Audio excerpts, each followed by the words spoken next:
আসসালামু আলাইকুম ওয়া রাহমাতুল্লাহি ওয়া বারাকাতুহু। দেশ এবং বিদেশের আমার সকল সুপ্রিয় দর্শকবিন্দু, আমি আপনাদের সকলের সার্বিক কল্যাণ এবং সুস্থতা কামনা করি। আজকে কথা বলবো মধু নিয়ে। মধু হচ্ছে যাবতীয় রোগের ঔষধ। আর এই যাবতীয় রোগের ঔষধটাকে প্রস্তুত করার জন্য, সংগ্রহ করার জন্য, তৈরি করার জন্য আল্লাহ সুবহানাহু ওয়া তাআলা দায়িত্ব দিয়েছেন তাকে মৌমাছিকে। এ সম্পর্কে কোরআনের একটা সূরা আছে, সূরাতুন নাহাল, যার মধ্যে 2টি আয়াত আছে। তো একটু আমি পড়ি। বিসমিল্লাহির রহমানির রহিম। يخرج من بطونها شراب مختلف ألوانه فيه شفاء للناس إلى آخر آية। আগে পিছু আরো আয়াত আছে। আল্লাহ সুবহানাহু ওয়া তাআলা মৌমাছিকে আদেশ করলেন, ইঙ্গিত করলেন যে তোমরা ঘর নির্মাণ করো। কোথায় ঘর নির্মাণ করবে? পাহাড়ে এবং গাছে, আর মানুষ যে ঘরে বসবাস করে সেই ঘরে। তো আমরা সচরাচর দেখতে পাই যে মৌমাছি 3 জায়গায় বসবাস করে বা 3 জায়গায় চাক বাঁধে। একটা হচ্ছে পাহাড়ে, আর একটা হচ্ছে আপনার গাছে, আর একটা হচ্ছে আমরা যে ঘরে বসবাস করি সেই ঘরের বিভিন্ন জায়গায় মৌমাছিরা কিন্তু চাক বাঁধে। তারপর আল্লাহ সুবহানাহু ওয়া তাআলা কি বললেন যে তোমরা বিভিন্ন ফুল থেকে, বিভিন্ন ফল থেকে তোমরা রস সংগ্রহ করো। মৌমাছি সেটাই করলো। বিভিন্ন ফল থেকে মৌমাছিরা রস শোষণ করে র ম্যাটেরিয়ালস হিসাবে তাদের স্টমাকে জমা করলো। তারপর আল্লাহ সুবহানাহু ওয়া তাআলা বললেন যে তোমাদের রবের সরল রাস্তা যে বলে দিয়েছেন তোমাদের রব, সেই সরল সঠিক রাস্তা দিয়ে তোমরা চলে এসো। মৌমাছি সেটাই করলো, রস সংগ্রহ করলো, স্টমাকে র ম্যাটেরিয়ালস হিসাবে মানে জমা করে, স্টক করে আল্লাহ পাকের সরল রাস্তা বেয়ে তারা আবার কোথায় আসলো? বাসাতে ফিরে আসলো, নিজের চাকের মধ্যে ফিরে আসলো। এসে কি করলো? তারা এই র ম্যাটেরিয়ালস যেটা তাদের স্টমাকে ছিল সেগুলো উদগীরণ করে দিল কোথায়? চাকে। আল্লাহ সুবহানাহু ওয়া তাআলা বলেন যে মৌমাছির উদগীরণ, যে বিভিন্ন বর্ণের মৌমাছির উদগীরণ, যে পানীয়, যে মধু, এর মধ্যে আমি রেখে দিলাম যাবতীয় রোগের ওষুধ। ফিহি শিফাউল লিন্নাস, মানুষের রোগের আরোগ্য করে দিলাম। মানুষের রোগ থেকে শিফার জন্য, রোগ থেকে মুক্তির জন্য আমি সমস্ত গুণাগুণ মধুর মধ্যে রেখে দিলাম। আলহামদুলিল্লাহ। হাদিসে নবী আলাইহিস সালাতু ওয়াস সালাম বলেন যে তোমরা কোরআন এবং মধু দিয়ে রোগের চিকিৎসা করো। তার মানে বোঝা গেল যে কোরআন দ্বারা মানুষের রোগ ভালো হয় এবং মধু সেবনের মাধ্যমে মানুষ রোগ থেকে মুক্তি পায়।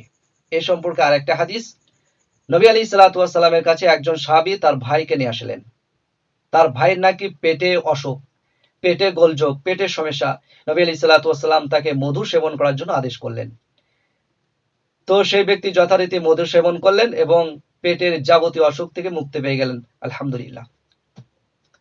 মধুর মধ্যে এমন গুণাগুণ রয়েছে, মধুর মধ্যে ভেষজ গুণে ভরপুর।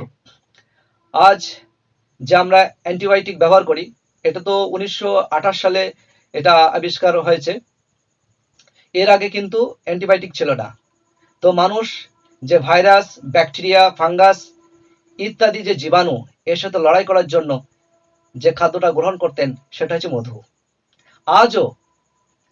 আজও ইদানিং যে মডার্ন অ্যান্টিবায়োটিক আমরা সেবন করে থাকি, এই মডার্ন অ্যান্টিবায়োটিকের বিকল্প হিসেবে কোন একটা খাবারকে নিয়ে গবেষণা চলছে, যে মানুষ এমন একটা খাবার খেয়ে অ্যান্টিবায়োটিকের মতো কাজ করবে, সেরকম খাবারের গবেষণা চলছে।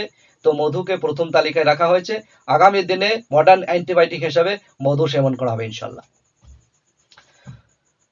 মধু এমন এক ক্ষমতাশালী ঔষধ, এমন এক ক্ষমতাশালী খাবার যে একই সঙ্গে সে ব্যাকটেরিয়া, ভাইরাস এবং ফাঙ্গাস, এই 3 জীবাণুর সঙ্গে একাই লড়তে সক্ষম। আলহামদুলিল্লাহ।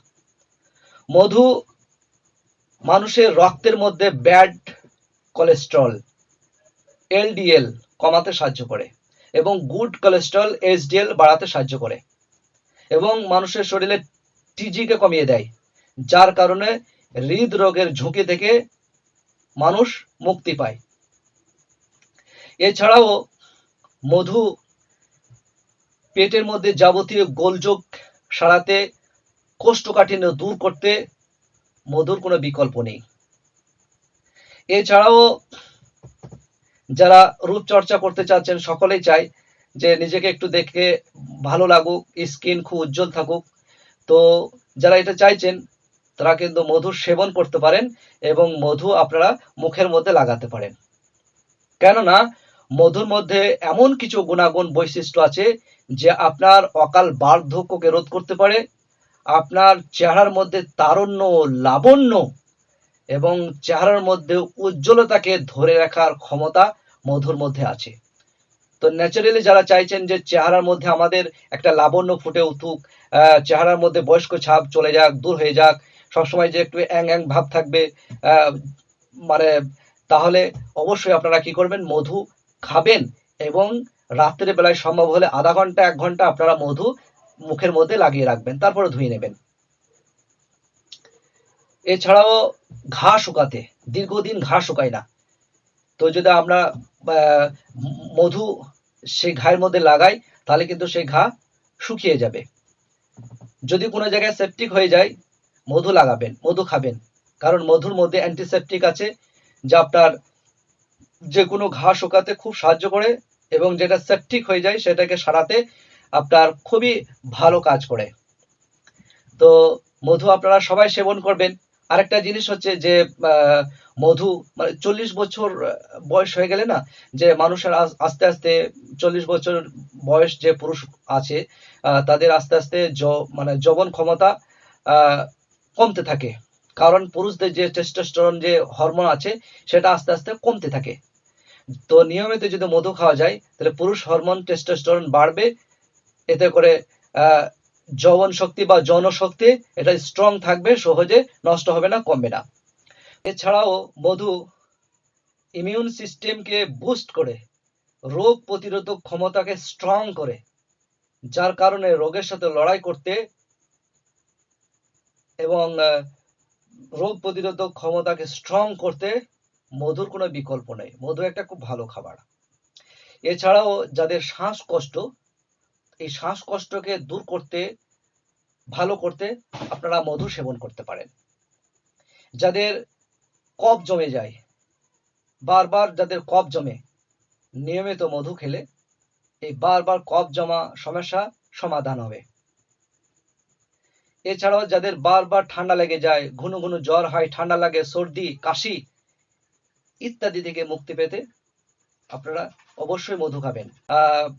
মধুর আরো প্রচুর গুণাগুণ আছে, তো আপনারা সকলেই মধু সেবন করবেন। আরেকটা কথা, মধুর মধ্যে হাজারো হাজারো গুণাগুণ আছে, কিন্তু সে মধুটা খাঁটি হতে হবে। তো যদি ভেজাল হয় তাহলে হিতে বিপরীত হবে, সে উপকার করার থেকে অপকার বেশি করবে। এই জন্য সর্বদা খাঁটি মধু আপনারা সংগ্রহ করবেন, খাঁটি মধু আপনারা সন্ধান করবেন।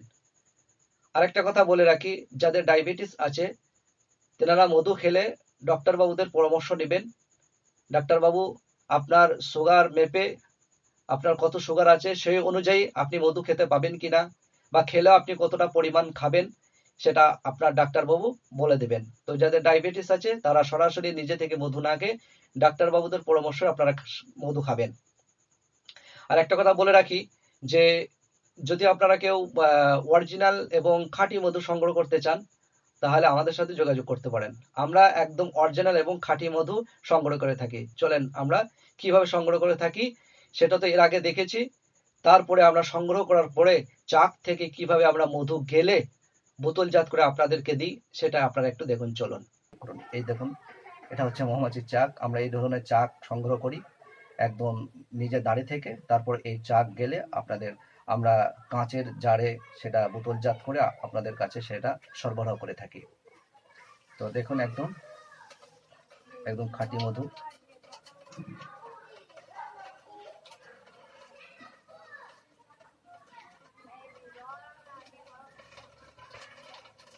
আলহামদুলিল্লাহ,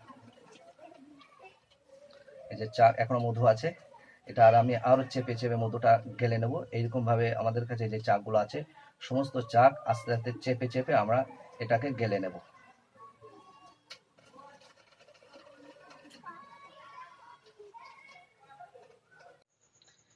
দর্শকবৃন্দ, আমরা চাক থেকে মধু ভালো করে সেটা গেলে নেওয়ার পরে ভালো করে ছাঁকনি দিয়ে ছেঁকে আমরা দেখুন এই কাঁচের জারে আমরা বোতলজাত করি, তারপরে আপনাদের কাছে পৌঁছাই।